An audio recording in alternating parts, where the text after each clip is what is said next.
নমস্কার বন্ধুরা, আজকের আমি আপনাদের সাথে কাঁঠাল দানা দিয়ে দারুণ একটা রেসিপি শেয়ার করব। এখানে আমি কিছুটা কাঁঠাল দানা এইরকম ব্রাউন কালারের যে খোসা থাকে ওইটা সমেতই নিয়েছি। দেখুন, মাঝখান থেকে দু টুকরো করে নিয়েছি। এখন যে কাজটা করব, একটা পাত্রের মধ্যে কিছুটা উষ্ণ গরম জল, তার মধ্যে অর্ধেকটা পাতিলেবুর রস, আমি রসটা বের করে দিয়ে দিলাম। তারপরে এর মধ্যে আমি দেব খুব সামান্য পরিমাণে খাবার সোডা। তারপরে ওই জলের মধ্যে কাঁঠাল দানাগুলোকে আমি ডুবিয়ে মোটামুটি 10 মিনিটের মতো রেখে দেবো। এতে করে কি হবে, কাঁঠাল দানার গায়ের থেকে ব্রাউন কালারের খোসাটা উঠে যাবে আর কষটাও কিন্তু বেরিয়ে যাবে। তারপরে আমি এখানে দেখুন 1 কাপ ছোলার ডাল সারা রাত ভিজিয়ে রেখে দিয়েছিলাম। একটা এরকম মিক্সার জার নেব, তার মধ্যে সমস্ত ছোলার ডালগুলোকে আমি দিয়ে মিহি করে বেটে নিয়ে ফিরে আসছি। ডাল আমার দেখুন বাটা হয়ে গেছে, কোনো রকম জল ছাড়া একদম মিহি করে বেটে নিতে হবে। তারপরে আমি যে কাঁঠাল দানাটা যেটা আমি ভালো করে ডুবিয়ে রেখেছিলাম গরম জলে, দেখুন এগুলোকে হাত দিয়ে আমি একটু কষলে নেব। এতে করে ব্রাউন কালারের খোসাটা দেখবেন অনেকটা বেরিয়ে যাবে। তারপরে যে মিক্সার জারের মধ্যে আমি ডাল বেটেছি ওর মধ্যেই কাঁঠাল দানাগুলো দিয়ে কোনো রকম জল ছাড়া আমি বেটে নেব। তবে এখানে কিন্তু একটু একটু জল প্রয়োজন হলে দিতে পারেন। তারপরে দেখুন যে পাত্রের মধ্যে আমি ছোলার ডালটা বের করেছিলাম ওখানেই আমি কাঁঠাল দানাটা অ্যাড করে দিলাম। এবার এর মধ্যে কিছু উপকরণ অ্যাড করব, স্বাদ মতো লবণ, অল্প একটু হলুদ গুঁড়ো, আর দিয়ে দেব অল্প একটু লাল লঙ্কার গুঁড়ো, অল্প একটু চিনি দিয়ে দিলাম, আর দেব একটু হিং। হিংটা দেওয়ার জন্য রান্নাটা কিন্তু ভীষণ ভালো লাগে। এখন চামচের সাহায্যে সমস্ত উপকরণ খুব ভালো করে আমি মিশিয়ে নিচ্ছি। এই দেখুন মেশানো আমার হয়ে গেছে। একটা পাত্রের মধ্যে আমি কিছুটা সাদা তেল দিলাম, দিয়ে এটাকে ভালো করে ব্রাশ করে চারিদিকটাই আমি লাগিয়ে দিচ্ছি। এখন এই থালার মধ্যেই আমি সমস্ত যে আমি ব্যাটারটা রেডি করলাম ওটাকে ঢেলে দিচ্ছি, দিয়ে চারিদিকটায় একদম সমান করে ছড়িয়ে দেব।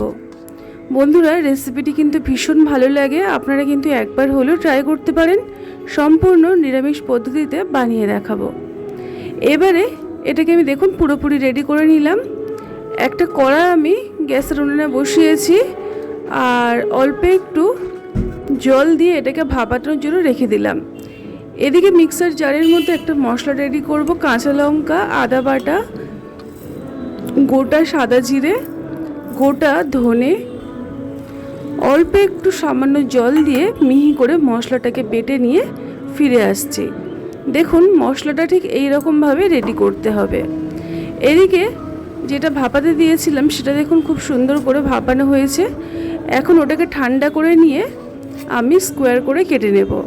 আপনারা কিন্তু নিজেদের পছন্দ মতো শেপ দিয়ে রেডি করতে পারেন। আমি এখানে প্রথমে লম্বাটা করে কেটে নেব, তারপরে এটাকে এই রকম স্কোয়ার করে কেটে নিচ্ছি।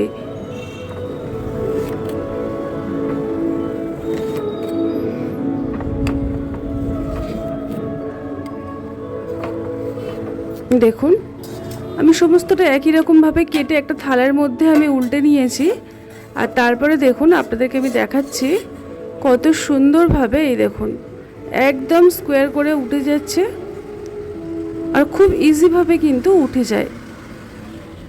দেখুন, তো আজকে রেসিপিটি তৈরি করার জন্য এই রকমভাবে সবগুলোকে আমি রেডি করে নিলাম।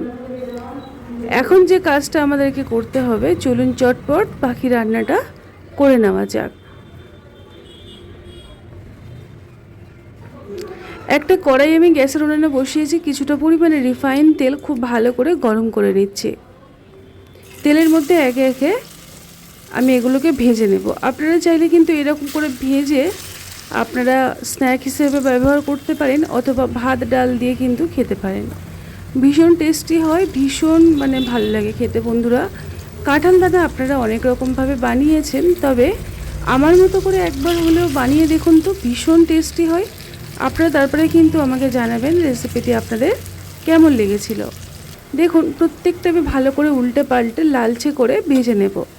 চেষ্টা করবেন একটু কড়া করে ভাজতে, তাহলে কিন্তু রেসিপিটি ভীষণ মুচমুচে হবে আর খেতেও কিন্তু ভালো লাগবে। দেখুন প্রত্যেকটায় আমি ভালো করে কড়া করে ভেজে একটা পাত্রের মধ্যে তুলে নিচ্ছি।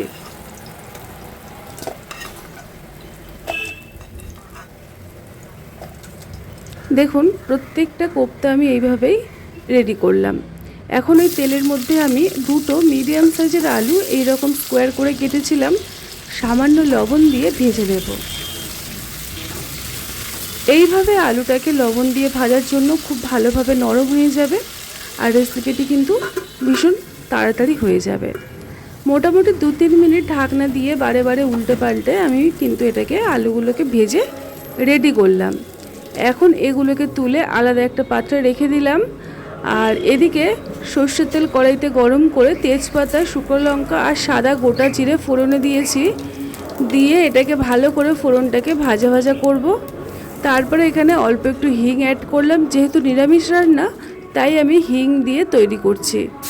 তারপরে যে মশলাটাকে বেটে রেখেছিলাম সমস্ত মশলাটাকে আমি তেলের মধ্যে দিয়ে ভালো করে ভেজে নেব। দিয়ে দেবো হলুদ গুঁড়ো, কাশ্মীরি রেড চিলি পাউডার, অল্প একটু জল। যেহেতু কাঁচা লঙ্কা আমি বেটে দিয়েছি তাই আমি ঝাল আর লাল লঙ্কার গুঁড়ো ব্যবহার করলাম না। অল্প একটু জল দিয়ে মশলাটাকে খুব ভালো করে একটু সময় দিয়ে কষিয়ে নিচ্ছি। তারপর এখানে অ্যাড করে দেব আমি টক দই অল্প একটু, যেটা চিনি দিয়ে আমি ফেটিয়ে রেখেছিলাম। আমি এখানে এই রান্নাতে কোনো রকম টমেটো ব্যবহার করছি না বন্ধুরা, সেই কারণে টক দইটা ব্যবহার করলাম একটু রেসিপিটা রিচ হওয়ার জন্য। আপনারা কিন্তু চাইলে টক দইয়ের পরিবর্তে টমেটো অ্যাড করতে পারেন। স্বাদ মতো লবণ দিয়ে আর কোপ্তাগুলোকে দিয়ে ভালো করে আমি কিন্তু এখন কষিয়ে নিচ্ছি। বন্ধুরা এই রকমভাবে কম আঁচে রেখে আমি কিছুক্ষণ কষাবো, যাতে করে কোপ্তার মধ্যে সমস্ত রেসিপিটির ফ্লেভারটা ভালোভাবে ঢুকে যায়। আমি এখানে গরম জল দিয়ে দিলাম, ফুটন্ত গরম জল দিয়ে সব কিছুকে ভালো করে আমি নাড়িয়ে চাড়িয়ে নিচ্ছি। আচ্ছা, ঢাকনা দিয়ে আমি মোটামুটি 2-3 মিনিট ফুটিয়ে নেব মিডিয়াম আছে। তারপরে ঢাকনাটাকে খুলে আপনাদেরকে দেখাচ্ছি। দেখুন আজকের আমার এই কাঁঠাল দানার কোপ্তা কারি একদম তৈরি হয়ে গেছে।